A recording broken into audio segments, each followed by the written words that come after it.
अरे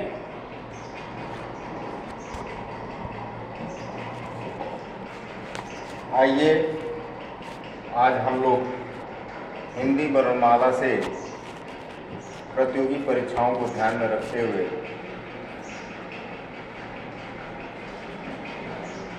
आज का क्लास शुरू करते हैं। आप सब आज के क्लास को ध्यान से देखें। प्रतियोगी परीक्षाओं की दृष्टि से निश्चित रूप से लाभप्रद होगा आज का यह क्लास। और आप सभी को कैसा लगा ये वीडियो कमेंट करके अवश्य बताना। आइए शुरू करते हैं। सबसे पहले हम वर्णमाला से।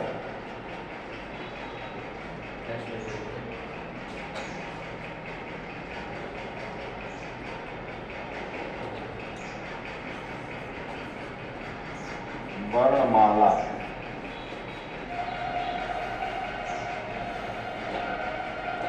सबसे पहले बात आती है वर्णमाला में कि वर्ण किसे कहते हैं।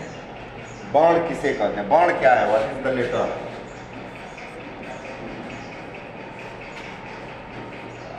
वर्ण को परिभाषित करते हैं हम कह सकते हैं कि मुख से निकलने वाली वह स्वतंत्र और सार्थक ध्वनि जिसके कई टुकड़े न किया जा सके उसे हम वर्ण कहते हैं। अर्थात मुख से निकलने वाला वह प्रत्येक सार्थक ध्वनि जिसको हम टुकड़ों में विभाजित न कर सकें, जिसको कई भागों में न बांट सकें, वह वर्ण कहलाता है।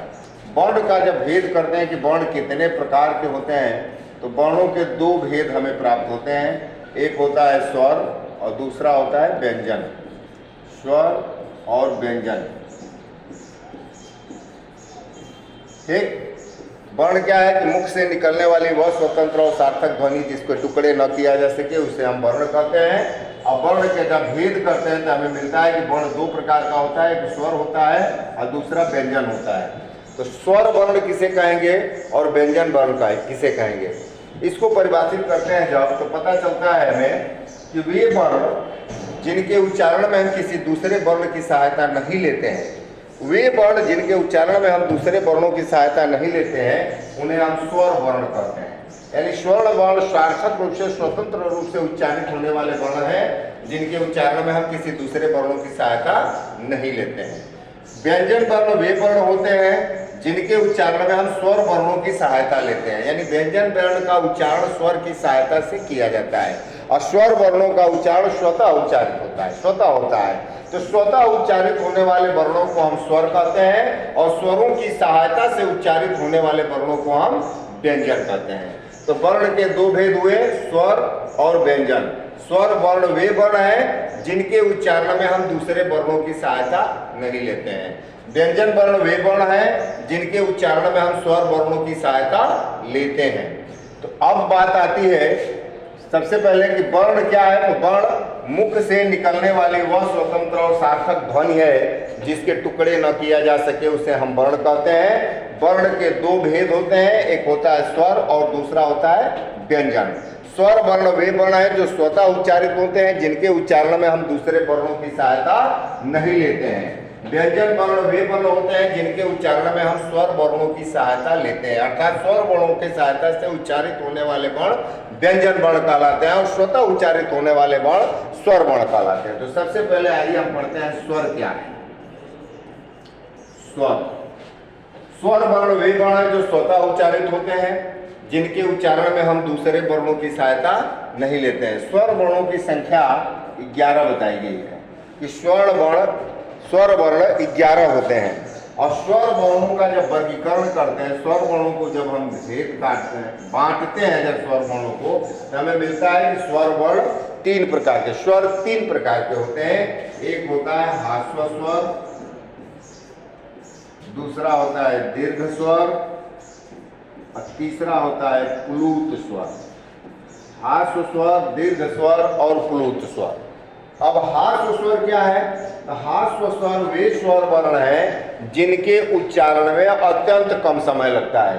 वे स्वर वर्ण जिनके उच्चारण में अत्यंत कम समय लगे उनको हम ह्रस्व स्वर कहते हैं और इनकी संख्या होती है 4। ये होते हैं अ, ई, उ और री। ये 4 जो है ह्रस्व स्वर है। हास्य स्वर उन्हें कहते हैं जिनके उच्चारण में अत्यंत कम समय लगता है, वे हास्य स्वर हैं। और दीर्घ स्वर वे स्वर होते हैं जिनके उच्चारण में हास्य से अधिक समय लगता है। हास्य स्वरों से अधिक समय जिन स्वरों के उच्चारण में, जिन स्वर वर्णों के उच्चारण में हास्य स्वर वर्णों से अधिक समय लगता है, उनको हम दीर्घ स्वर वर्ण कहते हैं। इनकी संख्या होती है 7 और ये होते हैं आ, ई, ऊ, ए, ऐ, ओ और ये 7 जो है आपके दीर्घ स्वर हो गए और 4 हो गए आपके हास्य स्वर। ये कुल हो जाते हैं 7 और 4 11, यानी कुल स्वरों की संख्या हो गई आपकी 11। स्वर वर्ण हो गए 11। स्वर वर्ण किसे कहते हैं? तो स्वर वर्ण वे वर्ण होते हैं जिनके उच्चारण में हम किसी दूसरे वर्णों की सहायता नहीं लेते हैं। स्वर वर्णों का जब हम वर्गीकरण करते हैं तो पाते हैं कि स्वर वर्ण 3 प्रकार के होते हैं: हास्य स्वर वर्ण, दीर्घ स्वर वर्ण और प्लुत स्वर वर्ण। हास्य स्वर वर्ण वे वर्ण होते हैं जिनके उच्चारण में अत्यंत कम समय लगता है, उनको हास्य स्वर वर्ण कहते हैं। और इनकी संख्या होती है 4 अ, इ, उ, री। ये 4 जो है हास्य स्वर है। दीर्घ स्वर वे होते हैं जिनके उच्चारण में हास्य से अधिक समय लगता है। हास्य स्वर वर्णों से अधिक समय लेने वाले स्वर वर्ण को दीर्घ स्वर वर्ण कहते हैं और इनकी संख्या होती है 7। ये होते हैं आ, ई, उ, ए, ऐ, ओ और औ। इस प्रकार कुल 11 आपके स्वर हो जाते हैं। प्लुत स्वर प्रायः आजकल विलुप्त हो चला है। हिंदी के जो लोग विद्वान हैं, हिंदी के जो आचार्य हैं, आज नहीं के बराबर प्लुत स्वरों का प्रयोग कर रहा है। लेकिन बोलचाल की भाषा में प्रायः हमें देखने को ये मिलता है कि प्लुत स्वरों का प्रयोग आज भी बोलचाल के रूप में, बोलचाल की भाषा में हमें प्लुत स्वरों का प्रयोग देखने को मिलता है। लेकिन जब इसी प्लुत स्वर को हमें लिखित रूप देना होता है तो 2 वर्णों के बीच में जब हिंदी संख्या का हम 3 लिख देते हैं तो प्लुत स्वर होता है। जैसे मान लीजिए ये है ओ, इसका उच्चारण करेंगे ओ, और इसका उच्चारण करेंगे हम म। और दोनों को जब एक साथ हम कर देंगे तो इसका उच्चारण होगा ओम। और जब इन दोनों वर्णों के बीच में हिंदी संख्या का 3 बना देंगे तो इसका उच्चारण होगा ओम, और यही हो जाता है आपका प्लुत। ठीक, तो ये हो गए स्वर। स्वर किसे कहते हैं? कि स्वर वर्ण वे वर्ण होते हैं जिनके उच्चारण में हम किसी दूसरे वर्णों की सहायता नहीं लेते हैं। स्वर वर्ण 3 प्रकार के होते हैं: हास्य स्वर, दीर्घ स्वर और प्लुत स्वर। हास्य स्वरों की संख्या होती है 4, दीर्घ स्वरों की संख्या होती है 7। ये कुल स्वर वर्ण हो जाते हैं 11। हास्य स्वर वर्ण वे होते हैं जिनके उच्चारण में अत्यंत कम समय लगता है। दीर्घ स्वर वर्ण वे होते हैं जिनके उच्चारण में हास्य स्वरों से अधिक समय लगता है। अब आता है स्वर के बाद आइए पढ़ते हैं हम लोग व्यंजन। ठीक, तो व्यंजन वर्ण किसे कहेंगे? व्यंजन वर्ण वे वर्ण होते हैं जो स्वर वर्णों की सहायता से उच्चारित होते हैं।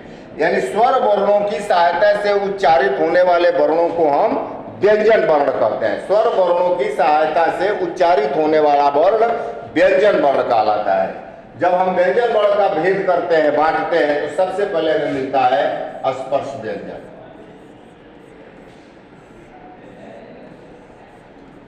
स्पर्श व्यंजन।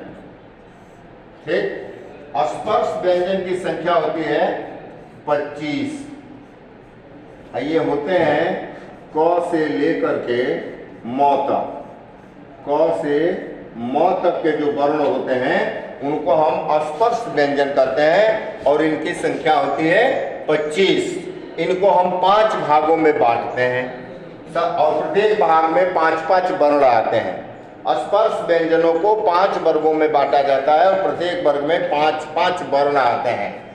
पहला आता है क वर्ग। क वर्ग, क वर्ग में 5 वर्ण आएंगे आपके क, ख, ग, घ और अंग। फिर आ जाएगा च वर्ग। च वर्ग में भी 5 वर्ण आपके आएंगे च, छ, ज, झ और इया। इसके बाद आता है आपका ट वर्ग। ट वर्ग में भी आपके 5 वर्ण आएंगे, ट, थ, द, ढ और अ। इसके बाद आता है आपका त वर्ग। त वर्ग में भी आपके 5 वर्ण आएंगे, ट, थ, द, ध और न। इसके बाद अंत में आता है प वर्ग। प वर्ग में भी आपके 5 वर्ण आएंगे, क, ख, ब, भ और म। ये शुरू हुआ क से और खत्म हुआ म पे। तो क से लेकर के म तक ये कुल 25 वर्ण होते हैं। 5 भागों में बांटा गया है, प्रत्येक भाग में 5-5 वर्ण है। तो 5, 5, 10, 5, 15, 5, 20 और 5, 25। क वर्ग में 5, च वर्ग में 5, 10, ट वर्ग में 5, 15, त वर्ग में 5, 20 और प वर्ग में 5, 25। इस प्रकार स्पर्श व्यंजनों की संख्या, स्पर्श व्यंजनों की संख्या होती है 25 और ये क से लेकर के म तक होते हैं। क से लेकर के म तक के व्यंजन वर्ण को स्पर्श व्यंजन कहा गया है। इनकी संख्या 25 होती है और इन्हें स्पर्श व्यंजन हम क्यों कहते हैं, क्यों इसे स्पर्श व्यंजन कहा गया? तो समझ लीजिए कि क से लेकर के म तक के वर्णों का जब हम उच्चारण करते हैं तो प्रत्येक वर्ण के उच्चारण में जिह्वा मुख के किसी न किसी भाग को स्पर्श करती है। क से लेकर के म तक के सभी वर्णों के उच्चारण में जिह्वा मुख के किसी न किसी भाग को छूती है, किसी न किसी भाग को स्पर्श करती है। इसीलिए इन वर्णों को हम स्पर्श व्यंजन नाम दिया जाए। स्पर्श व्यंजन की संख्या हो गई 25 क से लेकर के म तक और इनको 5 भागों में बांटा गया है, क वर्ग, च वर्ग, ट वर्ग, त वर्ग और प वर्ग। तो स्पर्श व्यंजन समझ में आया। स्पर्श व्यंजन वे व्यंजन हैं जिनके उच्चारण में जिह्वा मुख के किसी न किसी भाग को छूती है। जिन व्यंजन वर्णों के उच्चारण में जिह्वा मुख के किसी न किसी भाग को स्पर्श करती हो उन वर्णों को हम स्पर्श व्यंजन कहते हैं। इनकी संख्या 25 होती है क से लेकर के म तक। इसके बाद आता है अंत्यस्थ व्यंजन।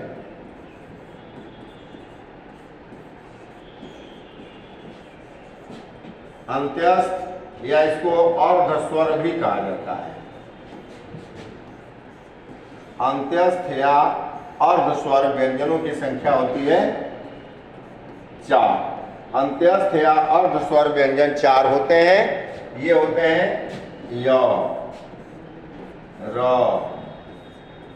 ल और व।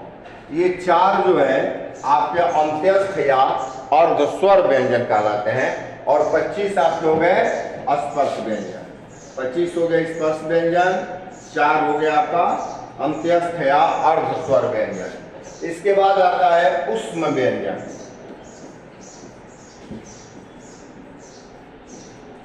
ऊष्म व्यंजन, ऊष्म व्यंजनों की भी संख्या आपकी 4 ही होती है और ये 4 होते हैं श, स, और ह। ये 4 जो है आपके ऊष्म व्यंजन है। तो 25 स्पर्श व्यंजन, 4 अंत्यस्थ व्यंजन और 4 ऊष्म व्यंजन। तो ये टोटल हो जाते हैं आपके 33। तो व्यंजनों की संख्या हो गई 33। व्यंजन कितने होते हैं 33। स्वर कितने होते हैं 11। 33 और 11 कितने हो गए 44। लेकिन हमें पढ़ते हैं हिंदी में कि कुल वर्णों की संख्या होती है 52। कुल वर्ण होते हैं 52। हमें अभी कितने मिले हैं 44। बचे कितने 44, 50, 52, 8 वर्ण आपके अभी बचे हुए हैं। वे 8 वर्णों की हमें ढूंढना है।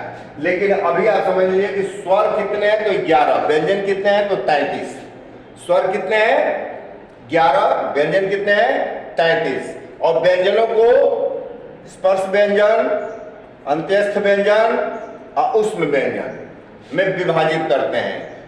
स्पर्श व्यंजन की संख्या 25, अंत्यस्थ या अर्धस्वर व्यंजन की संख्या 4, ऊष्म व्यंजन की संख्या हो गई 4। ये टोटल हो गए आपके, इनकी संख्या हो गई 33।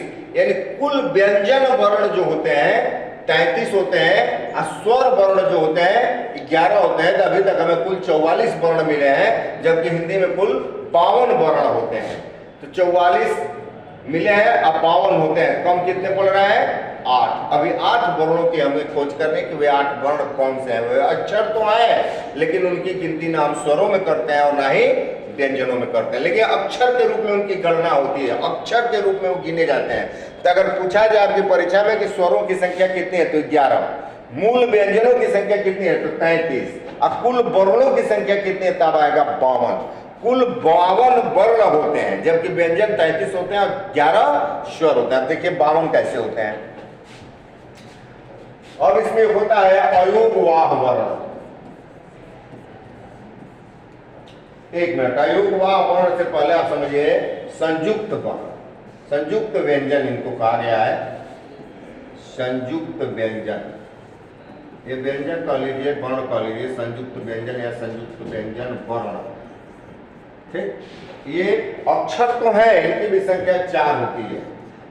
ये अक्षर तो है लेकिन मूल रूप से व्यंजन के अंतर्गत नहीं, क्योंकि 2 व्यंजन वर्णों के मेल से एक वर्ण का निर्माण होता है। कैसे, देखिए यहाँ क और षटकोण वाले स, ये मिलकर बनाता है आपका छ।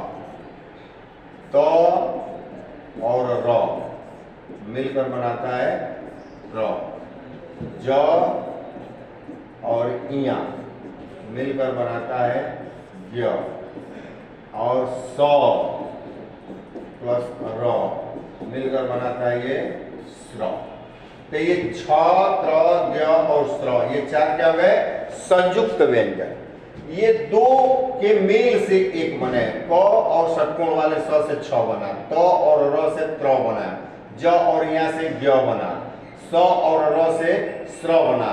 तो ऑलरेडी स की गणना, र की गणना, इया की गणना, ज की गणना, त की गणना, र की गणना, षटकोण वाली स की गणना और क की गणना हम लोग कर चुके हैं। क जो है स्पर्श व्यंजन में आता है, स जो है उसमें व्यंजन में आता है, त जो है स्पर्श व्यंजन में आता है, र जो है अंत्यस्थ व्यंजन में आता है, ज स्पर्श व्यंजन में आता है, ये भी स्पर्श व्यंजन में आता है, ये भी स्पर्श व्यंजन में आता है और ये अंत्यस्थ या अर्धस्वर में आता है। तो ऑलरेडी ये वर्णों की गिनती हमें कर चुके हैं। क की भी, स की भी, त की, र की, ज की, या की, स की, र की, इन वर्णों की गणना व्यंजन वर्ण में हो चुकी है और इन 2 वर्णों के मेल से नए वर्ण बने हैं। इनकी संख्या 4 होती है। तो ये वर्ण तो है, अक्षर तो है, लेकिन व्यंजन। तो ये हो गए, कितने हुए थे आपके? 33 व्यंजन, 11 स्वर, तो हो गए थे 44। अब इसमें 4 ये जोड़ दीजिए तो हो गए आपके 48। अभी भी आपके कितने घट रहे हैं? 48 2 50 2 52, 4 आपके अभी बच रहे हैं। तो ये टोटल हो गया 48। अब आगे आइए देखिए,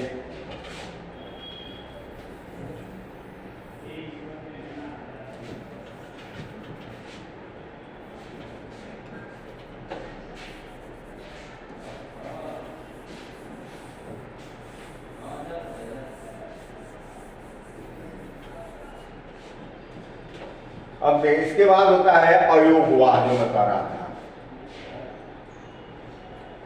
अयोगवाह वर्ण। अयोगवाह वर्ण, इनकी गणना न तो स्वरों में होती है और ना ही इनकी गणना व्यंजन में होती है।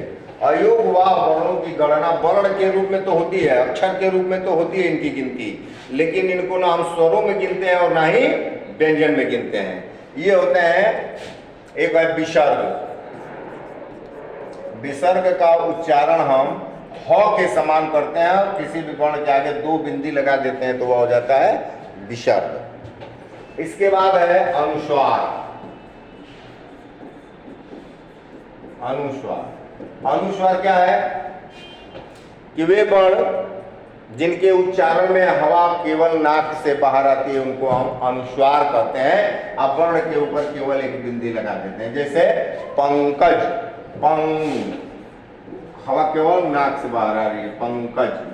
अंगद, हवा केवल नाक से बाहर आ रही है और के ऊपर एक बिंदी लग जाएगा, यह हो गया अनुस्वार। एक होता है अनुनासिक। अनुनासिक, अनुनासिक वर्ण वह होता है जिसके उच्चारण में हवा नाक और मुंह दोनों से बाहर आती है, वे वर्ण जिनके उच्चारण में हवा नाक मुंह दोनों से बाहर आती है उसको हम अनुनासिक करते हैं, और वर्ण के ऊपर जो है अर्धचंद्राकार बिंदी लगाते हैं, जैसे आंख, आंख, आंख, दांत, मुंह, चांद इत्यादि। ये हो गया अनुनासिक। अनुस्वार, अनुनासिक और विसर्ग। एक होता है द्विगुण व्यंजन या तद्धित व्यंजन, इसको द्विगुण या तद्धित भी बोला जाता है। द्विगुण या तद्धित व्यंजन, ड और ढ, जब इसके नीचे बिंदी लग जाते हैं तो इसके दो गुण हो जाते हैं। जैसे हम इसको पढ़ेंगे क्या, ल ड ना, ठीक, क्या पढ़ेगा, लडना, लेकिन इसके नीचे जब बिंदी लग जाएगा तो ये हो जाएगा लड़ना, इसका उच्चारण होगा लड़ना। इसको हम पढ़ेंगे प ढ ना, लेकिन जब इसके नीचे बिंदी लग जाएगा तो पढ़ेंगे पढ़ना, ठीक है। तो ये द्विगुण या तद्धित व्यंजन कहलाते हैं। तो विसर्ग, अनुस्वार, अनुनासिक और द्विगुण या तद्धित, ये इनकी संख्या हुई 1 2 3 4। 48 आपको पहले से मिल चुके थे, 4 ये मिल गया, 48 और 4 हो गए आपके 52, यानी कुल वर्णों की संख्या हो गई 52। कुल वर्ण कितने हो गए, 52, 52, कुल वर्णों की संख्या 52 हो गई, जिसमें स्वर वर्णों की संख्या 11, व्यंजन वर्णों की संख्या 33, और बाकी के जो वर्ण हैं अक्षर तो हैं लेकिन उनकी गिनती ना तो हम स्वरों में करते हैं और ना ही उनकी गिनती हम व्यंजनों में करते हैं।